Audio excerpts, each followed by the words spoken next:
So you just finished recording that hit single of yours. However, when you played it back, it didn't sound right, did it? Now you're thinking to yourself, is this even worth getting mixed and mastered? Don't worry, I'm here to help you answer that question. Stay tuned. What is up, guys? It's Ojichibo here, and today I'm gonna be showing you guys how to track vocals in your home studio.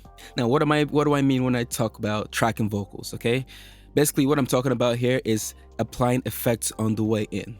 That might seem too overwhelming for beginners, but if you really want to take your vocal recording to the next steps and like your entire vocal production to the next step, you have to get comfortable recording vocals with effects applied to them. Okay, you're not in a big money studio, you're yourself, you're at home. You don't have an engineer who's, kind of doing everything for you. So if there's one thing that I urge bedroom artists to get good at, it would be the art of actually recording, okay? Now, there's a few reasons why this is very important, okay? The first one would be confidence, and the other one would be direction, okay? So if you're recording vocals and you have a clean, processed signal that's being fed to you in your headphones, and that's how you're perceiving yourself as you're recording, it might give you more confidence to just do things that you wouldn't usually do. If you have auto-tune applied and you can hear those notes pitch perfect, it might help you hit notes that you probably wouldn't even reach for, to begin with in the first place, okay? And the other thing would be, if I record an entire track and all the vocals, everything, they're already processed a little bit, they're like mixed a little bit, it's easier for me to judge the direction in which my track is actually headed. It's easier for me to catch mistakes. I'm able to, decide if this track is actually sounding the way that I envisioned it to sound before it even gets to a mixing engineer. And then that's when I end up hearing all these mistakes when, I could have heard it even before I sent it to him, okay? So those are things to keep in mind as to why this is something that you might want to, get proficient at doing. Now, it's important that I mentioned that if you want to get really good quality vocal recordings in your home studio, you have to invest in acoustic treatment. There is simply no substitute for that, okay? If you don't have acoustic treatment, you're just gonna kind of be behind in terms of the quality of your vocal recordings. You can still make music, but you just don't expect anything, crazy, or don't expect anything super impressive about the quality of the vocals. There's just gonna be some compromises that you have to just, you just have to live with them. Now, without further talking, let's get into it. Okay, so here I am in my DAW. As you can see, I already have my instrumental imported. Now, the first thing I want to do is I want to make sure that I have the lowest buffer size set on my audio settings so that this would minimize the latency, okay? And when I say latency, I mean when I'm monitoring myself, I don't want a delay between the signal that I'm hearing in my headphones and the ones that are actually coming out of my mouth, okay? I want those to be as tight as possible to avoid, me getting thrown off as I'm performing the song, okay? So usually a good setting to stick to is about 64 samples, as you saw that I had. And, for me, that gives me about 2 milliseconds. And in my experience, I can't perceive that. Next thing I'm gonna do here is I'm gonna add a bunch of mono tracks. Okay, I'm gonna label them, call them VOCs. I'm just gonna add like 16 of them, so I'm not constantly stopping and having to add more vocal tracks as I'm recording and interrupting my workflow. And in the sake of keeping things organized, I'm just gonna go ahead and just label this so change the color on them so they look different from the instrumental, okay?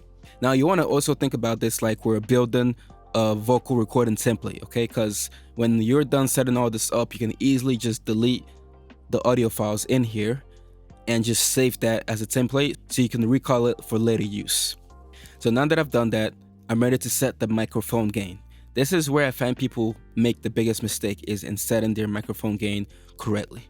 The easiest way I found to do this is just by simply performing the loudest part of your song and just making sure that you're not going past -6 dBFS in those loudest peaks. And I'm gonna demonstrate this and I'm gonna show you guys what I'm talking about. So I'm going to be performing the loudest part of my track, and as I'm doing it, I'm going to be adjusting my mic gain as well as paying attention to the meter on my mic signal to make sure that I am not going past -6 during those loudest parts, okay? So I'm going to go ahead, I'm going to demonstrate. Baby, you know they want me, I know you like me, Ike. You said you're trying to get to know me, that's why you keep it low-key. You're a KB spy, I know you like my Bugatti. I want to chop that suya, don't make me call you my woman. You're a KB spy, I know you like my Bugatti. I want to chop that suya, don't make me call you my woman. You're a spa. I know you like my buga. I want to chop that suya.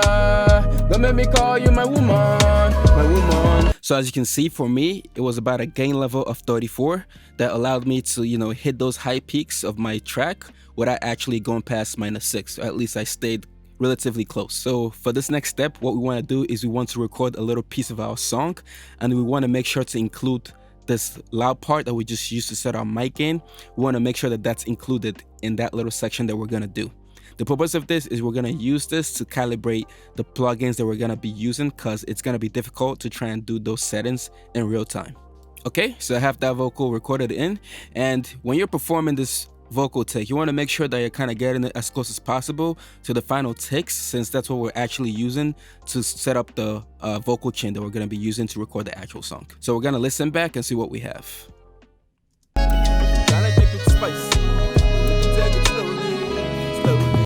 Okay, so one issue that we're facing right now is that we can't really hear the vocal over the beat, and this is where a lot of beginners just struggle.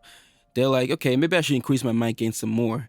Before you can get a mic gain level that's loud enough to compete with a beat that loud, you're gonna end up distorting. So there's a simple fix to this, and that's just simply turning the beat down. You can easily turn the beat down, that way it's not overpowering your vocals. And I'm gonna do that now.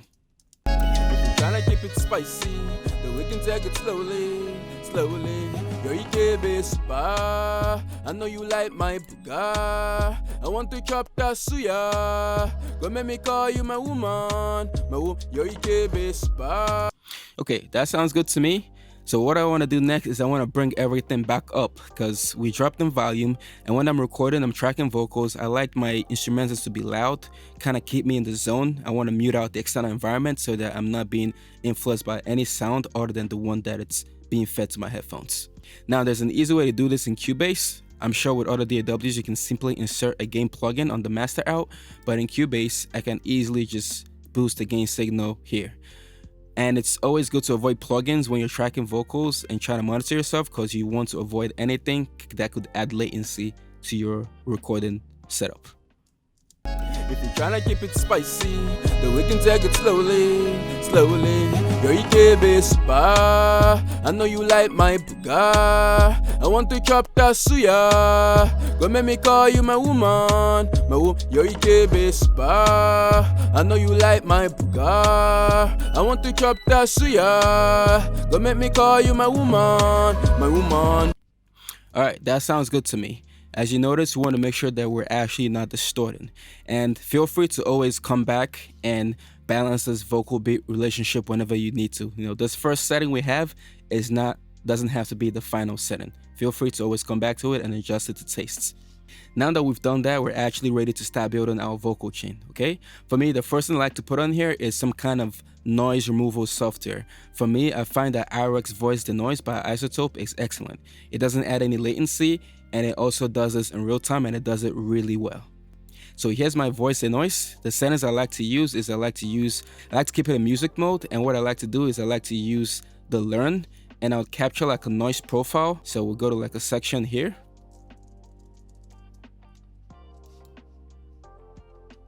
I'm just gonna capture the section that is just the noise in the room, and I'm gonna use that for the rest of the vocals. So now it's captured the noise profile, and it's gonna use that to intelligently remove the noise from every single vocal passage. Baby, no, they on me. I know you like me, Ike. Now one thing to keep in mind is you want to play around with this threshold and have it to a point where it's not actually removing some of your spoken word. Slowly, you're a spa. I know you like my buga. Okay, that sounds quite nice to me. Next thing I'm gonna do is I'm gonna move on to some pitch correction. For this, I like to use Auto-Tune. Auto-Tune has a setting where you can just click on here and go to use low latency mode, and this enables you to track with Auto-Tune without having any latency at all. I already know the key to my song, so I'm just gonna select that. And then the root-tune speed, I'm just gonna play with that until I get something that sounds good. Now, you might want to keep in mind to be careful with the root-tune speed, because you don't want it too fast to where you get like this wobbly pitch correction, and then you can't really, fix it afterwards, because you have to keep in mind every single thing we're doing here will end up getting printed onto the vocals that we record. So you want to make sure that if you're not really sure about how to use something, you don't want to get crazy with it, because you can't remove it after it's been recorded.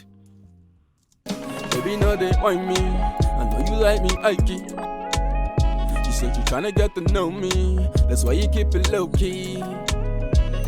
Baby, no, they want me. I know you like me, Ike. If you tryna keep it spicy, then we can take it slowly, slowly. You're Ike spa. I know you like my buga. I want to chop that suya. Go make me call you my woman, my woman. You're Ike spa. I know you like my buga. Okay, that actually sounds quite nice to me, so I'm gonna move on. The next thing I like to do here is apply an EQ. And for me, the EQ and compressor you're gonna be using should be compressors or EQs that you're very familiar with and you like their sound, because you have to keep in mind some plugins actually do have a sound to them. So you want to make sure that you've played around with some of them and you kind of like the sound that they give you all the time, that you feel comfortable to pass every single vocal in your song through them. Okay, now you can think of this as a chance for you to impart whatever flavor, whatever saturation that you like. Maybe it's a preamp modeling or like a EQ modeling of a real unit that you can this is your chance to put it at the front end and have every single vocal you record pass through it.